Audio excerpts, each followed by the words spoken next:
Welcome to the Lighthouse podcast series. Lighthouse is a talent development program of FOTODOK where 10 emerging photographers have worked on a new project. My name is Jennifer.They and I am the moderator of this series. In this episode, we will talk to Alexis Molina, who has invited fellow artist by the name of Fro to be in conversation with us about themselves, about who they are as people, as artists in this day, in this time, and how actually everything happening in this day of time has an effect on how you breathe, walk around, but also I think what is very interesting, how that involves your artistry. So let's go. Alexis, let me start with you. First of all, very cool to be here. Can you tell us a little bit about you as a artist, if that's the label I'm allowed to put on you? Yeah, you can put that. I'm from Curacao, 23 years old. As an artist, I've always been like a observer, and in like when it came down to what I photography, it was like a way of me. I used the medium to shoot the things that I like saw from my perspective, and then I liked that when I made that clicking sound, that whatever I saw was captured in that moment, and then I can just look back at it as well, you know. And now it's been a while since I haven't actually picked up the camera, because when I came here, I moved, of course, for study, and then after some time when I was done with the study was also the same time that BLM kind of rose up, and the first and only way of that I thought I can definitely help in a huge way, or the best way, was through my photography. Yeah. And that's the moment where I started going to all the protests and taking pictures and then just sharing it, not asking for money or anything. I just wanted to share it to get that out there, you know. And I think it's become to the point as well that I only want to do that. Like, not protest, but I only want my work to involve things that I really care about. Yeah. So that's more me, I guess. Yeah. And that's a great.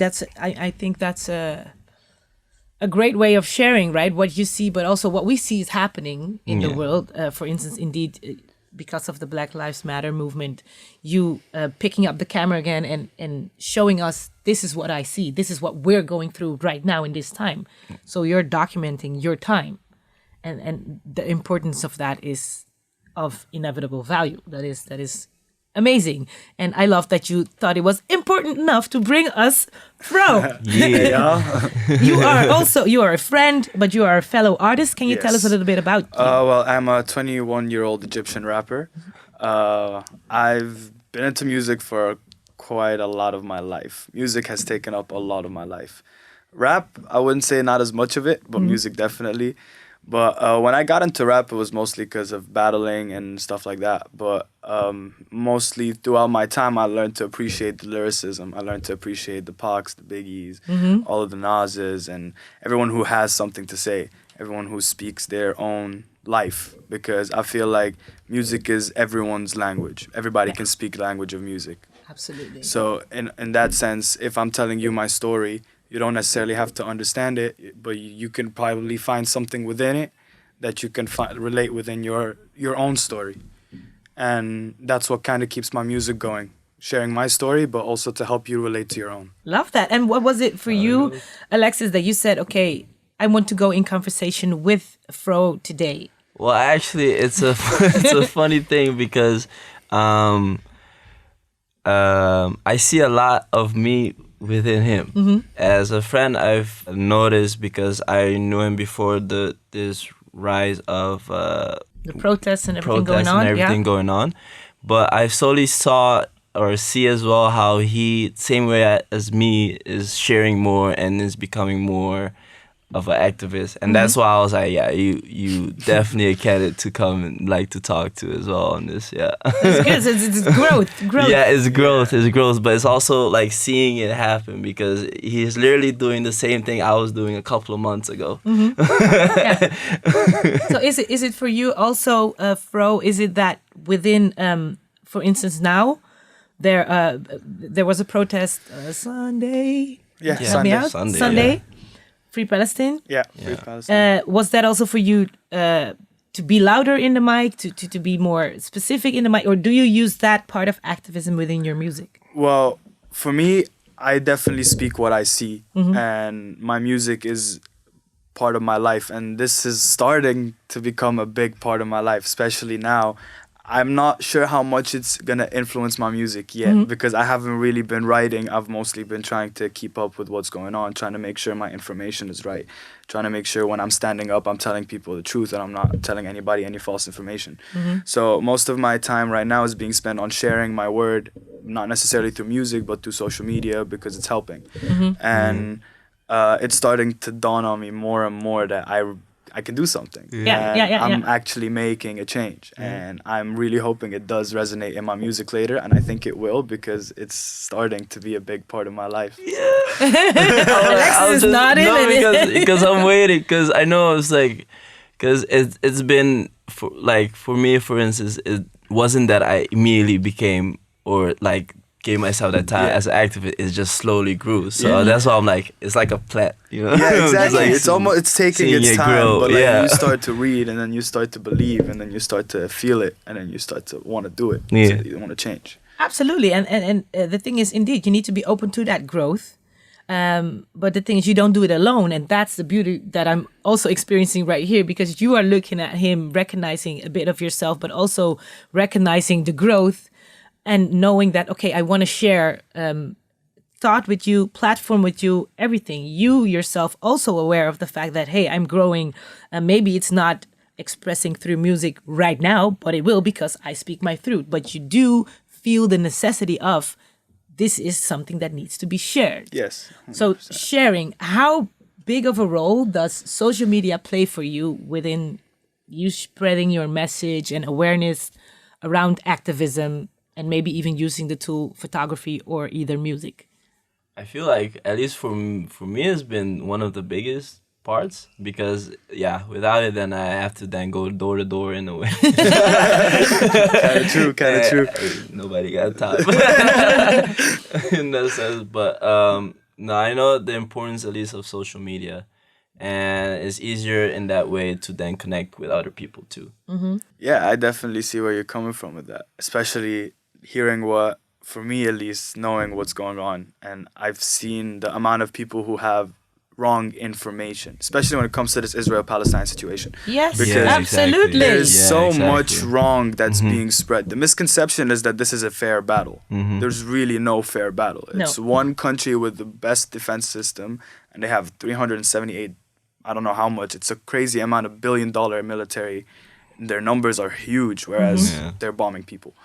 And they claim that it's something that is between two factions or two wars, let's say, when it's actually completely one-sided. And the social media aspect in it is the fact that Palestinians themselves are coming out online because they're losing their internet slowly. They bombed the Jazeera building, which held most of the media intel. It held most of the media intel, and Israel bombed that building in Palestine. So the intel is kind of gone right now.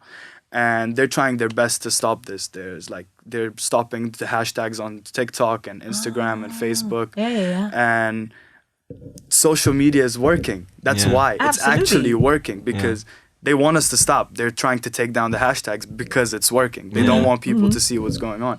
And the Palestinians themselves are saying, you guys have no idea how much you're actually helping. So until they tell us to stop, I'm not going to stop. Yeah, and this is the same thing where he shared something on his story, where I saw that in Italy that they stopped the shipment of they got a shipment in Italy that was going towards Israel. And the people at the dock in Italy didn't send the shipment away because it was going to Israel. And they knew then, because of social media, because it got spread. They know what it's helping. They knew what it was for, and then they figured out what, like, the boat and stuff, and then decided not to do it. Yeah. And it's helping. So because indeed the role of social media can also be misleading sometimes, right? There is lots of misinformation or a hype, a little black square, I always call it. You post it, and you're done. Because it can be one wrong post and then you're finished. Yeah, that's true. That's so also, true. Yeah. Or is there Yeah, it's cancel redemption? culture. Yeah, it's Cancel that's culture. also That's the thing.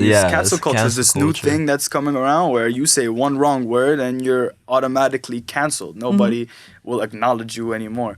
Sometimes they're even starting to dig stuff from people's pasts and bringing it up. It's just like you can get hurt for saying the wrong words. It's a game of hangman at this point. Yeah. So, but does that influence the way you express yourself, or do you just make sure I'm informed the way I am right now? Actually, I've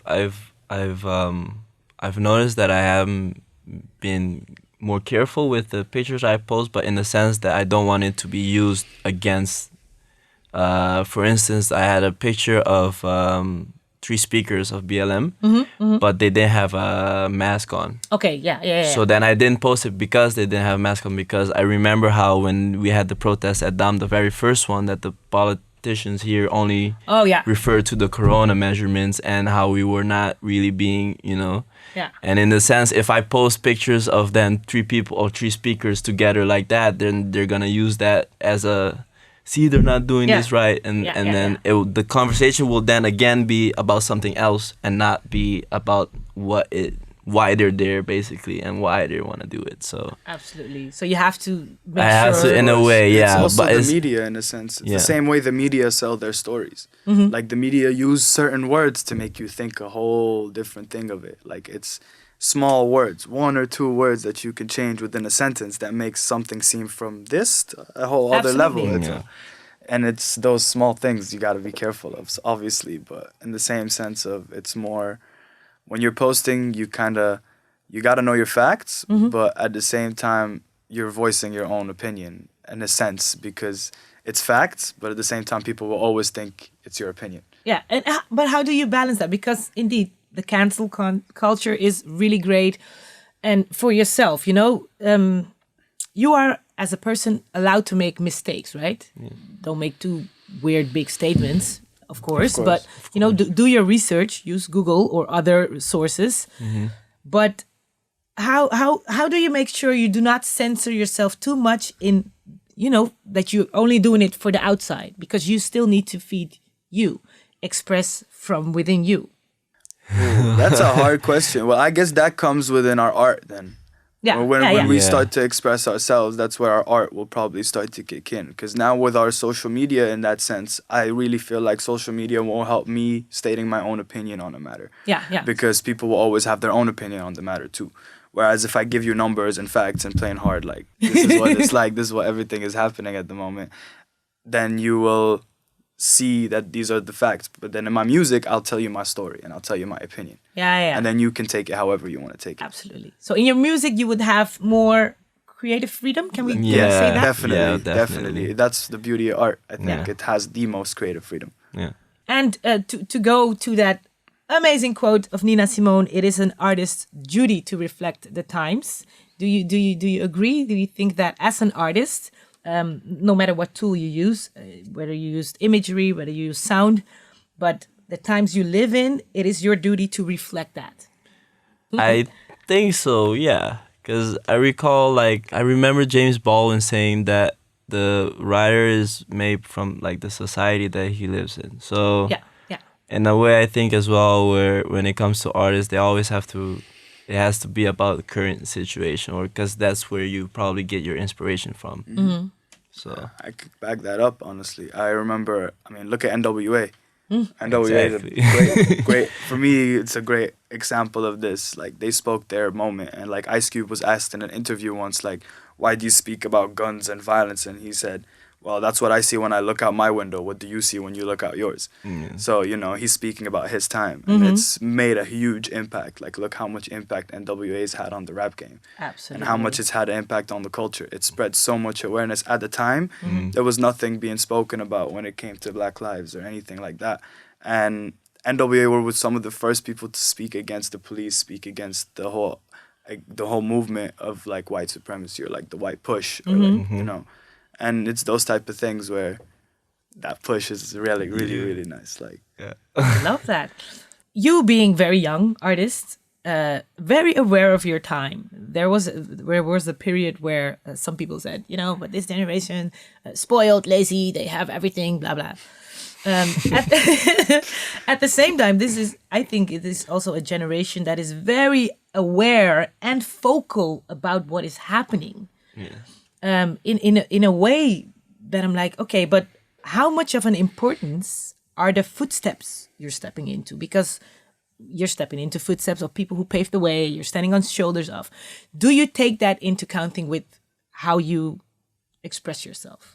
Okay, so and talking about the generation, let's say, about our young generation, we were actually talking about this on the way here, and I was telling him we are actually the most creative generation, I think, of our time, in the sense of we have the same tenacity as the generation before us. We have that same drive to do something, whereas we're not willing to shut up on something we care about. Oh, no, you will not. No, because like I know, for example, my parents will have an opinion on something, but they may not speak on it just because of how they might be viewed. Absolutely. Whereas I really don't give a damn. If you're going to view me in some type of way, I'm going to speak my voice because this is what I want to talk about. But I have that same tenacity because I'm very deeply, like, I feel it the same way my parents do. Yeah. And they have the same like heart and drive as me, but they just don't do anything with it. Like they kind of like have it and they keep silent. Whereas, but they come out of a different time, right? Yeah, but that's where the it was thing. Also... That's the whole generational switch, I think, because they also didn't have social media. Social media is giving us that freedom as well. So that little freedom push we get is also from social media, not necessarily the generational gap. I think if they had the same things we had, they may have spoken up as well. But we are blessed to have what we have around us in order to be able to spread our word and talk what we want to talk about. Absolutely. And for you, Alexis? Let's say for me, like example, one of the primary motivations for me with the things that I want to do and me speaking up is because of my nephews. I don't have kids myself, but my nephews, I want them not to experience what I have, because I have experienced racism and stuff like that a lot in all the categories of parts of my life, in volleyball, micro, whatever, everything. everything. So one of the motivations, let's say with the weight on the shoulder, is to make sure that they don't have to go through it, or at least to make it easier for them to realize that it doesn't need to be like this. Yeah, and that they can speak up. Yeah, exactly, and that they can definitely speak up. So what is the footprint you would like to leave behind? If there's anything we should remember about Alexis, what is the feeling? What is the sound that the picture you would like to leave behind? To seek out your own knowledge, I guess, in a way, because it's in that moment where I've grown mentally, but spiritually, and all that type of stuff, and not really seeking the true meaning of life or anything, but just trying to get more knowledge, and you understand more as well, and you see how the world works, and then you know what's good and what's wrong, and I would like to enlighten people in a way. And I don't know if as a lasting what it will really be, but it would be around that area. I can't come up with a it doesn't have definite to, but right now, but I feel like it's probably going to be around that area too, like that I want just people to seek their own knowledge in a way. Absolutely. Knowledge is power. Yes, knowledge is power. Knowledge is power. And for you, Fro, what is the footprint, the feel, the sound, the last song? Last dance, last supper. I mean, for a lot of things with me, I've always kind of said, like, if I would leave something behind, it should be my discography, my music discography, because that's just, that would be my life story. Yeah. But when it comes to me trying to give people something like a message, in a sense, I would tell them to keep your eyes open to what's in front of you and read. If you're interested about something, read upon it. Don't you just take on somebody's word about it. Don't read upon it, know your facts, know where you're coming from, because people will come back at you. Yeah. And you got to come back at them. Yeah. Just in the same way they come back at you. So that would be something I'd recommend. And I also recommend to let life come to you in its own way, because I didn't necessarily expect this. I didn't necessarily want this in a sense. But it came. It came and it happened, and I'm appreciative of it happening. So I would just say wait for life to happen, but also be aware of what's going on. Absolutely. Thank you. That's a very nice one indeed, because in the end it will happen, and if you don't go along, it will drag you along. So It will happen anyways. yeah, we are in the midst of a pandemic right now. So there's a lot happening in the world. There's a lot being exposed in the world. So we are losing a lot, but we're also gaining a lot. I think what is a very important thing that is also being gained right now for your generation is the fact that mental health is being taken very seriously. Happy More. Mental Awareness Month, by the way. Is it? Mental Health Awareness Month. I just felt that. Awareness Month. But it is, because at the same time, indeed, you're a generation that is aware of speaking up, but is also monitored a lot. Everything, all eyes on you. It's like Tupac in here. No, but seriously, there are like a lot of eyes on you. There's a lot of stress that comes with it. There's a lot of expectation that you have for yourself, that people have for you. How do you make sure you stay balanced? That your mental health is in check with you having fun. You not only seeing protest, but also enjoying life, you know, because there's both, right? Yeah. Definitely. I think that this would fit perfectly with what he just said previously to now, because in a sense you just have to, if you can recognize what is happening as well, then you can just, because what I have when I have my down moments, that's when I'm just in my room and I'm just doing stuff for myself, and then when I'm feel better, that's when I come back out and then I socialize and stuff like that. And I also have like a therapy that I will have to talk to, and you know, it's more of you gotta know that there's good and bad. Yeah. And you will have to experience both of them, because there's no good without the bad. Absolutely. So then you have to accept that if you're feeling down, it doesn't mean that the world's going to end. It's just that it's a moment, and then it will pass, and then good times will come. You gotta know what sadness is in order to know what happiness is. Yeah, exactly. Otherwise, if you're happy all the time, then what does it You make? don't know. Yeah, On the hand. in a sense, that's how at least I've been dealing with when it comes to mental health. Yeah. And how do you recharge? If you have a little dip, because sometimes you just have a dip. How do you recharge? Do you have a certain tool, a certain something you do, listen to, eat? I don't know. It's mostly like the time spent with myself. Okay. Because then I try to, it's reading music, it's trying to make music, it's trying to come up with something new for photography, stuff like that. It really is just you being with yourself. That is how I recharge, when I'm with myself the most.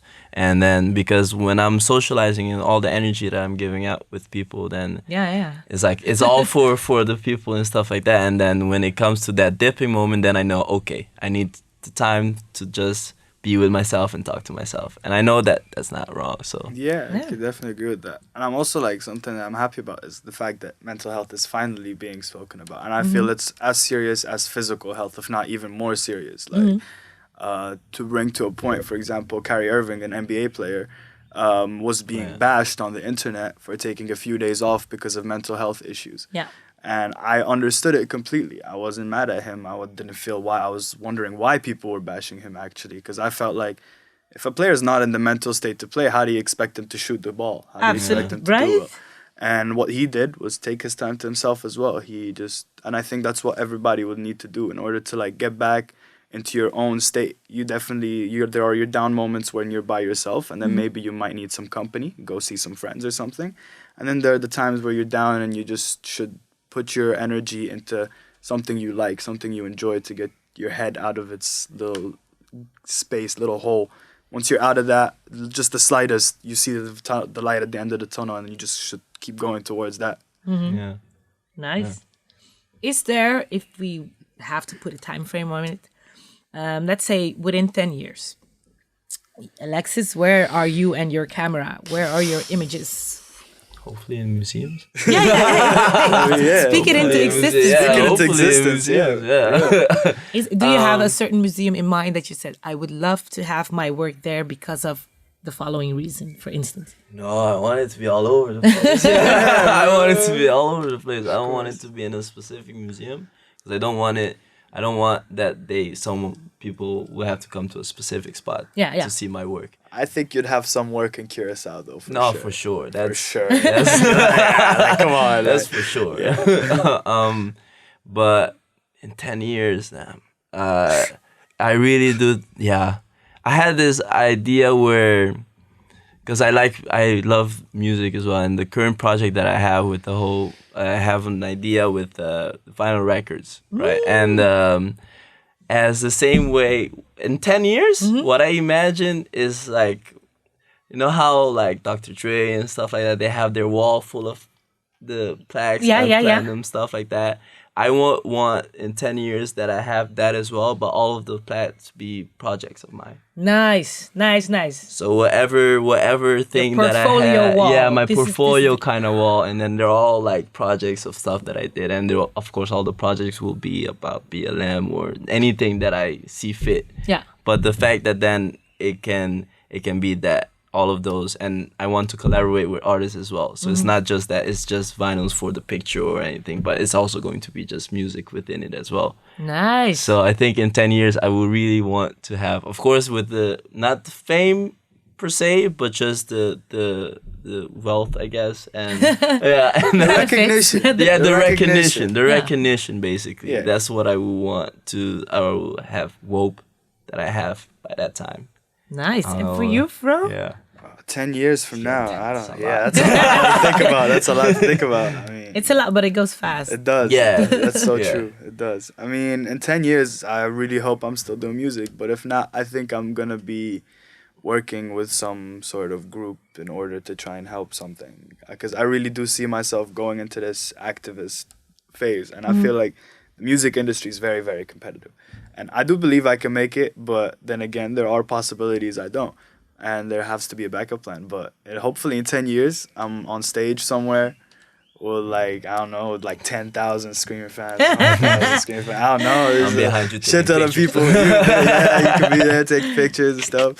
But I just want people to know me for who I am and just understand that I just want to speak my story and you can take it however you want to take it. But yeah. Yeah, that's great. That's great. And as long as you, indeed, because you, as the artist or as the one telling the story, decide what is making it, right? If you are heard by the right people, you made it. If you saved somebody's feeling down and you're the one they go to, oh, this picture makes me feel this way, or this song picks me up, you made that. Yeah, that's something I would be very proud of, honestly. Yeah. I'd rather help two people than help two people like in a big way than just impact a few people in a very short way. Yeah. Like 100,000 people a little happy with your music, or like two people who you changed their lives with music is way more valuable. Well, thank you very much, Alexis and Fro, for this great conversation. I'm hoping I'm sending it out to the universe that we can have one in 10 years. Yeah. So we can look back and see what we manifested right here. That would be sick. But indeed, I mean, just keep on growing and glowing. I think y'all doing a wonderful job. The way you put your mind into words already gives very much warmth and hope and love. And I think that if you speak from a place like that, you're good. Yeah, right? You're good. So thank you so much. I would like to thank everybody also listening to the Lighthouse podcast series. And if you want to stay updated and follow the progress of these amazing emerging artists, please check FOTODOK.org/lighthouse. Thank you for listening, and hopefully till the next episode. This podcast is made possible by all people who have donated through our For de Kunst crowdfunding, FOTODOK, Bankgiro Loterijfonds, Prins Bernhard Cultuurfonds, For Henna Foundation, ABN AMRO Cultuurfonds, Ventener van Vlissingen Fonds, and KF Heijn Fonds.